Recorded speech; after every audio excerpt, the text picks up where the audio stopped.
Hello students, today we will learn about chapter 2, nutrition in animals. As you learned in chapter 1, which was previous chapter about nutrition, वही nutrition की definition यहाँ भी है, बस difference है कि यहाँ पे animals के बॉडी में वो न्यूट्रिशन का प्रोसेस के बारे में आपको जानना है। एक बार फिर से मैं आपको न्यूट्रिशन के बारे में बता दे रहा हूँ that intake of food inside body and its utilization by our body और any others animals body is called nutrition.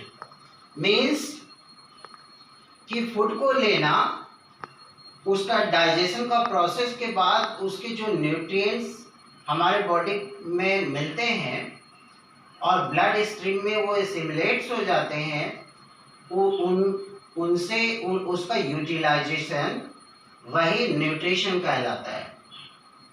तो क्लास 6 में आप लोगों ने पढ़ा है कि हम लोग वेरियस टाइप के फूड को ईट करते हैं और उन फूड से कई सारे कंपोनेंट्स मिलते हैं। बेसिकली फूड कंपोनेंट्स के बारे में आपने पढ़ा था दैट इसमें फैट होता है, कार्बोहाइड्रेट्स होते हैं, प्रोटीन्स होते हैं, विटामिन्स होते हैं, मिनरल्स होते हैं, एक्सेट्रा।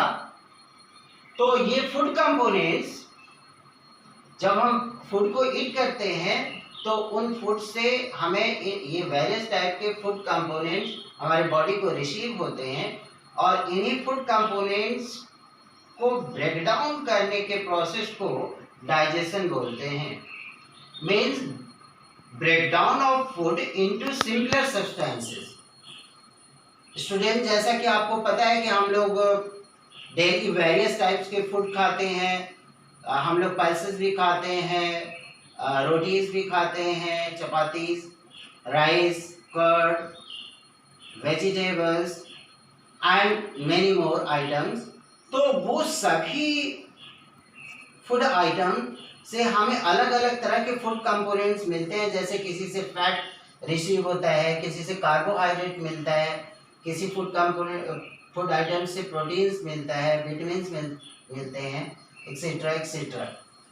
तो ये फूड कंपोनेंट्स जो होते हैं ये नेचर वाइज बहुत ही कॉम्प्लेक्स इनका स्ट्रक्चर होता है।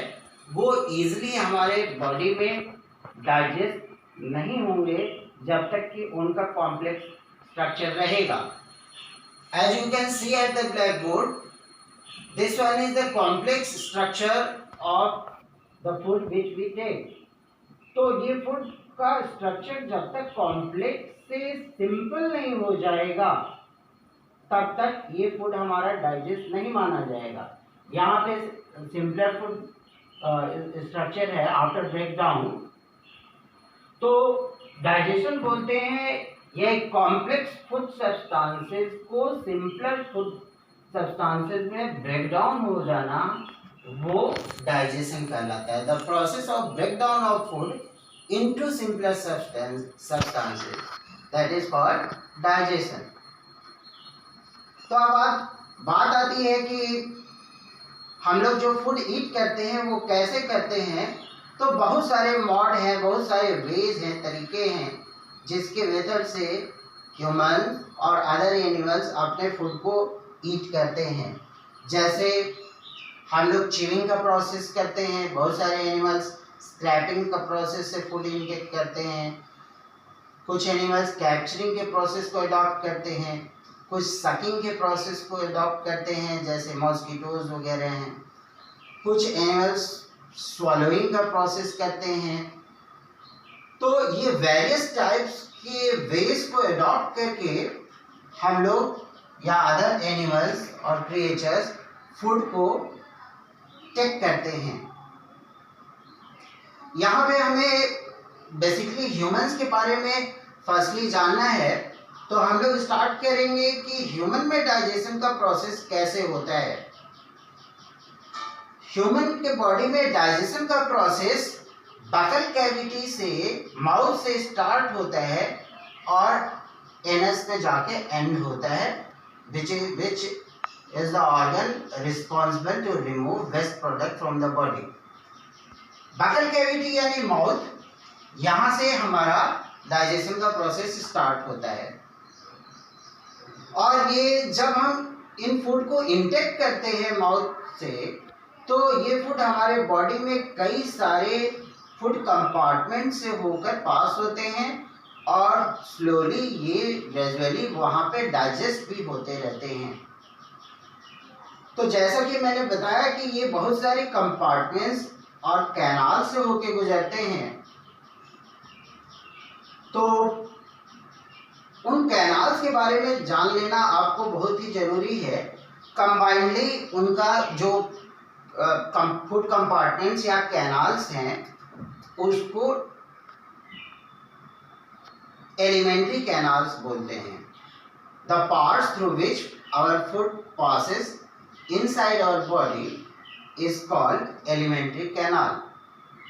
इस एलिमेंट्री कैनाल में कई सारे कंपार्टमेंट या पार्ट्स होते हैं। बेसिकली इसमें 6 पार्ट्स हैं।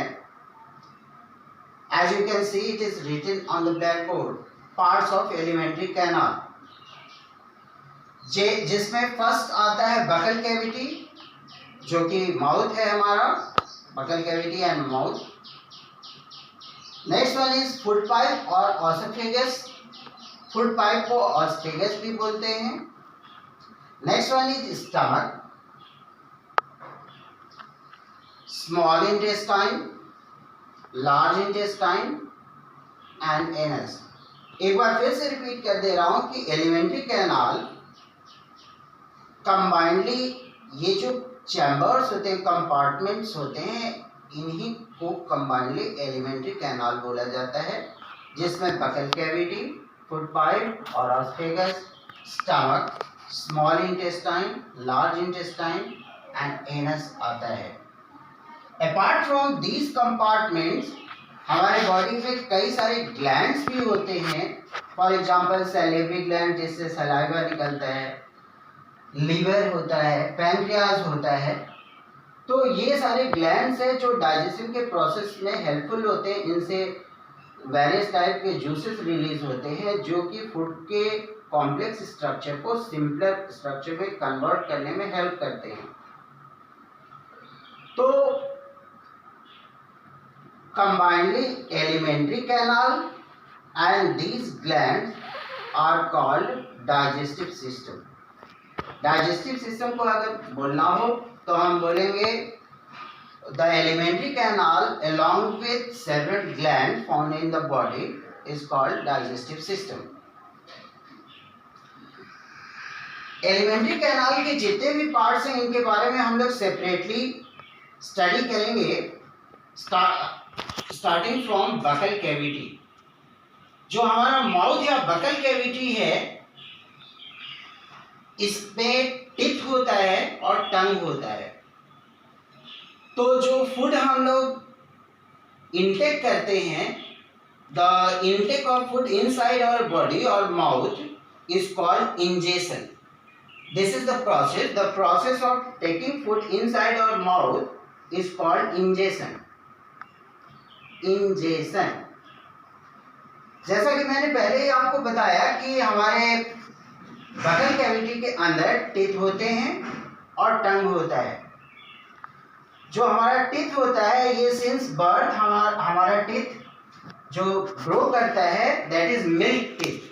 वो मिल्क टीथ होता है जो कि 6 to 8 ईयर्स आते आते वो रिमूव हो जाते हैं और उनके प्लेस पे परमानेंट टीथ ग्रो हो जाते हैं, जो कि हमारे through out the life till death तक ये रहते हैं। और ये परमानेंट टीथ काफ़ी स्ट्रॉन्ग होते हैं, इनके ऊपर इनामेल होता है। परमानेंट टीथ की बात की जाए तो एक फुल ग्रोन ह्यूमन बीइंग में ये नंबर्स में 32 होते हैं। इनका जो स्ट्रक्चर होता है, जो फ्रंट 4 टीथ होते हैं उन्हें इंसिजर्स बोलते हैं। इंसिजर्स, फ्रंट 4 टीथ 4 होते हैं नंबर्स में। नेक्स्ट जो बहुत ही शार्प टीथ इंसिजर के बगल में 2 होते हैं, वो कैनाइन होते हैं। उसके बगल में 4 टीथ थोड़े वाइडर होते हैं जो कि प्री मोलर्स होते हैं, और एकदम एंड में 6 टीथ मोलर्स टीथ कहलाते हैं। तो ये एक जॉ में, लोअर जॉ या अपर जॉ में होते हैं। इनका नंबर्स जैसा कि आप देख सकते हो 16, टोटल इनका 16 आता है। तो 16 लोअर जॉ में और 16 अपर जॉ में, टोटल नंबर ऑफ टीथ 32 हो गए। इन टीथ का अलग अलग वेरियस फंक्शन है। जब हम फूड को इंटेक करते हैं तो ये सभी टीथ एक ही तरह के प्रोसेस को नहीं करते। इंसिजर जो कि नंबर्स में 4 होते हैं, फ्रंट 4 टीथ, ये कटिंग एंड बाइटिंग का काम करते हैं। कैनाइन टीथ पियर्सिंग का काम करते हैं, उसमें होल बनाते हैं हमारे फूड में। जैसे एप्पल को हम बाइट करते हैं तो सबसे पहले हमारे ये कैनाइन टीथ उसमें पियर्स हो जाते हैं, अंदर इंसर्ट हो जाते हैं, और इंसिजर टीथ कटिंग और बाइटिंग का वर्क करता है। Premolars and molars teeth chewing और ग्राइंडिंग का वर्क करते हैं। तो इस तरीके से ये परमानेंट टीथ और टीथ हमारे फूड को च्यू करने में, ग्राइंड करने में, कटिंग एंड बाइटिंग में हेल्पफुल होते हैं। हमारे माउथ के अंदर टंग भी होता है, which is a muscular organ, जिसका वर्क है हमारे फूड आइटम को ट्विस्ट एंड टर्न करना। साथ साथ इस टंग पे बहुत सारे टेस्ट बर्ड्स होते हैं जो कि डिफरेंट टाइप के टेस्ट को फील कराते हैं। जैसे कोई सॉल्टी फूड आइटम हम खाते हैं, या कोई स्वीट फूड आइटम हम खाते हैं, कोई बिटर फूड आइटम खाते हैं, तो अलग अलग रीजन है हमारे टंग में, front region, middle region and hind region. उन पे वेरियस टाइप के टेस्ट बर्ड्स पाए जाते हैं, और उन टेस्ट बर्ड्स के हेल्प से हमें सॉल्टी, बिटरनेस और स्वीट टेस्ट मिलता है। जो हमारे नेक में सैलिवरी ग्लैंड, बकल कैविटी के नीचे सैलिवरी ग्लैंड से सलाइवा निकलता है और हमारे फूड में मिक्स हो जाता है, तो ये टंग फूड को आइदर साइड टर्न करते रहते हैं और टीथ उन्हें च्यू और ग्राइंड करता रहता है, और उसे हम फिर स्वॉलो करते हैं। Then it passes to next compartment of our alimentary canal, जिसके बारे में हम लोग नेक्स्ट क्लास में डिस्कशन करेंगे। Thank you.